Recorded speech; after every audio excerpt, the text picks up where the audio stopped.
प्रश्न देखो छात्रों, प्रश्न चौथा जो कि भाषा अध्ययन का होता है 14 अंकों के लिए, उसमें एक जो भाग है क्रिया के काल यानी काल परिचय। काल परिचय की जानकारी आज हम देखेंगे। वो परीक्षा में 2 अंक के लिए आता है। 2 अंक के लिए आता है। पहले हम क्या करेंगे उसको समझ लेंगे। हम काल परिचय की व्याख्या देखेंगे। काल किसे कहते हैं? क्रिया के जिस रूप से उसके होने या करने के समय का बोध होता है उसे काल कहते हैं। अब देखो, काल के प्रकार मुख्य रूप से 3 है, जो कि वर्तमान काल, भूतकाल और भविष्य काल। अब हम एक एक की जानकारी देखेंगे।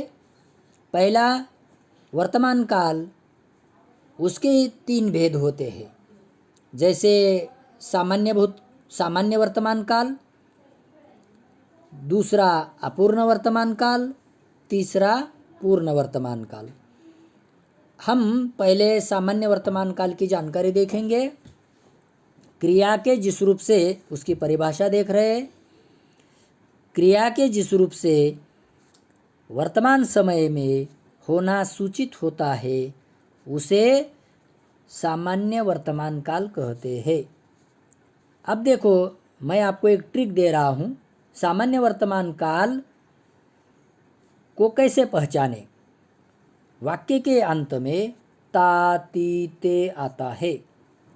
उदाहरण देखेंगे, जैसे मैं पढ़ता हूँ, तुम पत्र लिखते हो, स्टेशन पर गाड़ी रुकती है। देखो, इसमें यानी कि क्रिया अभी देखो जारी है, ये सूचित होता है। अब दूसरी ट्रिक हम देखेंगे इसकी। नियमित रूप से होने वाली घटनाएं सामान्य वर्तमान काल में लिखी जाती है। जैसे सूर्य का उदय पूर्व दिशा में होता है, पृथ्वी सूर्य की परिक्रमा करती है। तो ये क्या है? तुम मुझे बदनाम करते हो। ये हमेशा होने वाली क्रियाएं हैं। ये सामान्य वर्तमान काल इसे कहते हैं। आप समझ होंगे कि सामान्य वर्तमान काल की क्रिया बोलने या वर्तमान समय में होना सूचित होता है। अब दूसरा इसका ही प्रकार है अपूर्ण वर्तमान काल। अब देखो, अपूर्ण वर्तमान काल किसे कहते हैं, उसकी परिभाषा हम देखेंगे। क्रिया के जिस रूप से कार्य का वर्तमान काल में जारी रहना सूचित होता है उसे अपूर्ण वर्तमान काल कहते हैं। जैसे इसकी भी ट्रिक है। वाक्य के अंत में रहा है, रहा हूँ, रहे हैं आता है। अब जैसे देखो, लड़की फूल तोड़ रही है, रमेश बाजार जा रहा है, मैं पेड़ देख रहा हूँ, तुम पुस्तक पढ़ रहे हो। ये जो क्रियाएं है, इसकी क्रिया वर्तमान काल में जारी है, बल्कि पूर्ण नहीं हुई है, अपूर्ण है। तो ये सूचित होता है। जैसे लड़की फूल तोड़ रही है, फूल तोड़ने की क्रिया शुरू है। रमेश बाजार जा रहा है, बाजार जाने की क्रिया शुरू है। मैं पेड़ देख रहा हूँ, पेड़ देखने की क्रिया शुरू है। इसीलिए ये जो ट्रिक है, ये ट्रिक के अनुसार क्रिया वर्तमान काल में जारी है, न बल्कि पूरी हुई है, ये सूचित करती है। तो अपूर्ण वर्तमान काल हमने देखा, आप समझे होंगे। अब वर्तमान काल का ही तीसरा प्रकार है पूर्ण वर्तमान काल। उसकी हम व्याख्या देखेंगे। परिभाषा: क्रिया के जिस रूप से वर्तमान काल में ही कार्य का पूर्ण होना हो जाना सूचित होता है उसे पूर्ण वर्तमान काल कहते हैं। अब इसकी ट्रिक क्या है? पूर्ण वर्तमान काल की क्रिया का रूप बनाने के लिए क्रिया के सामान्य भूतकाल के साथ हूँ, है, हो, हैं का प्रयोग होता है। अब देखो, हम उदाहरण देखेंगे। जैसे पिताजी पूना से आए हैं।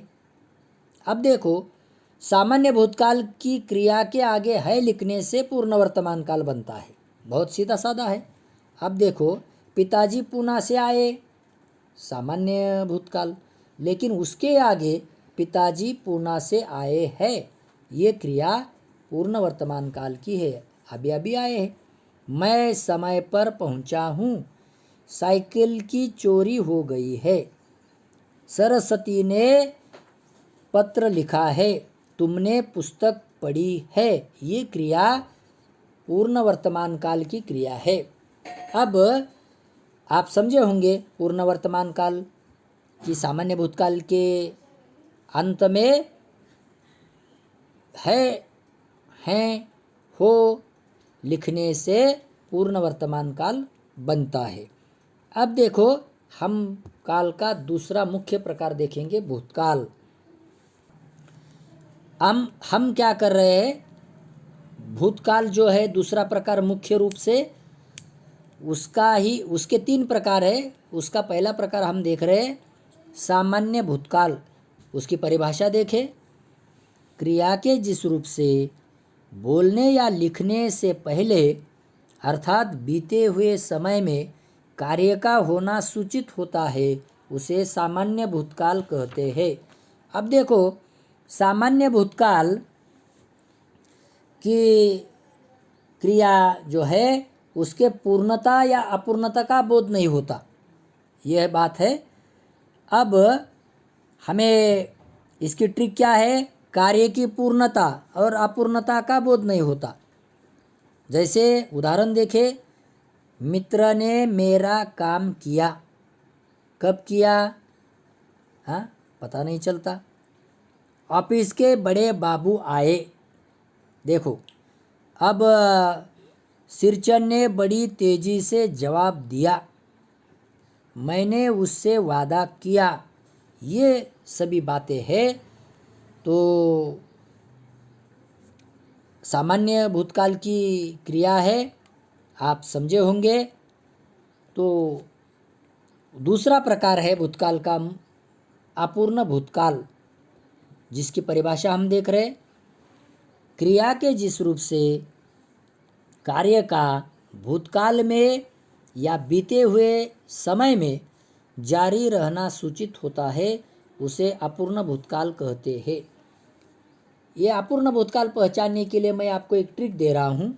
बहुत सीधा साधा है कि वाक्य के अंत में रहा था, रही थी, रहे थे अथवा ता था, ती थी, ते थे आता है, तो समझ लेना कि यह वाक्य अपूर्ण भूतकाल का है।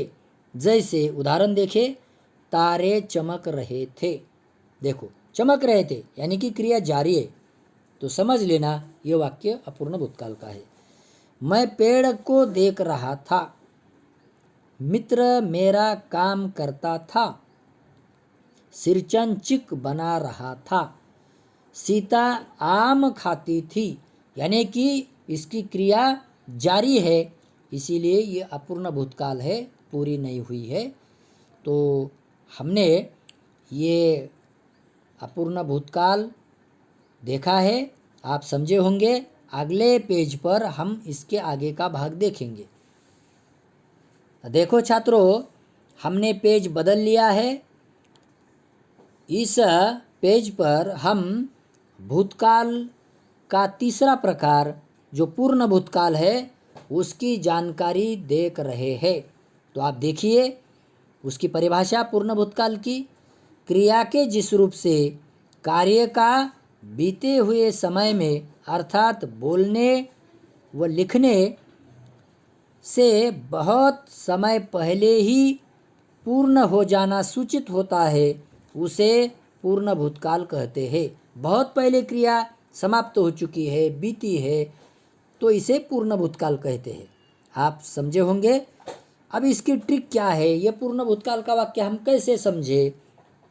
तो देखो, पूर्ण भूतकाल की क्रिया बनाने के लिए सामान्य भूतकाल के साथ था, थी, थे शब्द आते हैं। जैसे उदाहरण देखें, मैंने पुस्तक पढ़ी थी।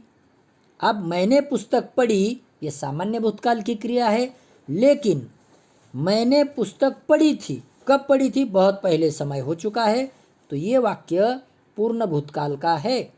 अब दूसरा वाक्य, बच्चे सोए थे। देखो, तीसरा वाक्य, मेरा रुपया खो गया था। देखो, चौथा वाक्य, वह सारी बात समझी थी। पांचवा वाक्य, दो लड़के आए थे। दो लड़के आए ये सामान्य भूतकाल है, दो लड़के आए थे उसको हमने थे जोड़ा, तो ये वाक्य पूर्ण भूतकाल का बना। बहुत सीधा साधा है।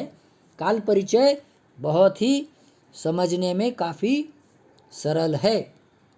अभी तीसरा प्रकार है काल का, जो कि भविष्यकाल हम देखेंगे।